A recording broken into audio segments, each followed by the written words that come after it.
Күлүмкан Багышбекованын кубанычында чек жок. Ал бүгүн көйтүлгөн пенсиясын алам деп турат. 15 жылдык эмгек тажрыйбасы менен 58 жашында 1500 сомго пенсияга чыккан. Андан бери 10 жыл өтүп 3000 сомго чейин алып келген. Быйыл 2 этап менен көйтүлүп, бүгүн 7000 сомдон ашык каражат алды. Ошепитте иштеп туруп, ошо патент аркылуу чыккан 1500 эле 58 жашыма чыккан. Ошондон баштап көйүп отуруп 3000 болду, анан 5000 болду, эми Кудайга шүгүр 7700 болуптур. Кубанычтамын, ушунда буйрусун айланайын. Мындан жокто деле жүргөнбүз дагы, жакшы, Кудайга шүгүр. Чоң ажоолорго, алардын жардамчыларына рахмат. Буга чейин пенсияга 300 сомдон 1000 сомго чейин гана кошулуп келген. Бул ирет пенсиянын камсыздандыруу бөлүгү 18%га жогорулап, 1000 сомдон 3000 сомго чейин көбөйдү. Жыйынтыгында 2024 жылдын октябрь айынан тарта өлкөдө эң минималдуу пенсия 6900 сом болду. Жалпысынан 3 жыл аралыгында пенсияны жогорулатууга кошумча 60 миллиард сом сарпталды. Көрүлгөн камкордукка улуу мундун өкүлдөрү ыраазы. 1000 сомго көбөйүптүр. 6700 алчу элем, азыр 7600 алып кетип баратам. Мына чөнтөмдө кубанычтамын.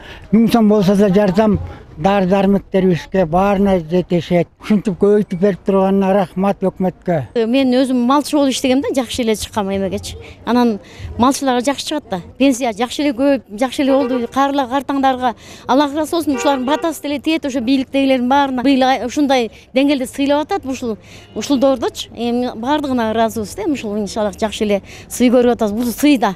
Пенсия деген уш көбөйтүп берип атат. Буларды өзүн камсыздап, биздин бул карыганда ырыскыбыз да бул. Бүгүнкү күндө Талаш шаар район боюнча 14300 жаран пенсия алат. Аларга мамлекеттик бюджеттен буга чейин 125 миллион сом бөлүнүп келсе, бул ирет 20 миллион сомго көбүрөөк акча каражаты бөлүнгөн. 2024-тө өзүңүздөр билгендей 2 этап менен көтөрүлдү. Биринчи июлдан баштап баягы базалык бөлүгү 3170 сомго жетпеген пенсионерлер 3170 сомго жеткирилди.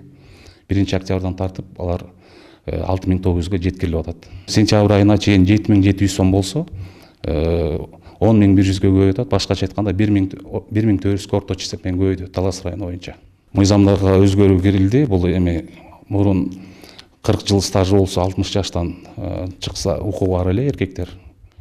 Аялдар 55 жаштан 35 жыл менен чыкса укугу бар эле. Азыр андай жок. Азыр эркектер 63 жашка чыкканда, аялдар 58 жашка чыкканда пенсияга чыга алышат.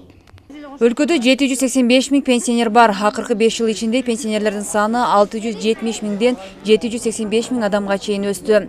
Ал эми жыл башынан бери алар дагы 30.477 пенсионер менен толукталды. Чолпон Сабитова, Кайнар Ормонов, Урмат Додурбек уулу, Талаш шаары.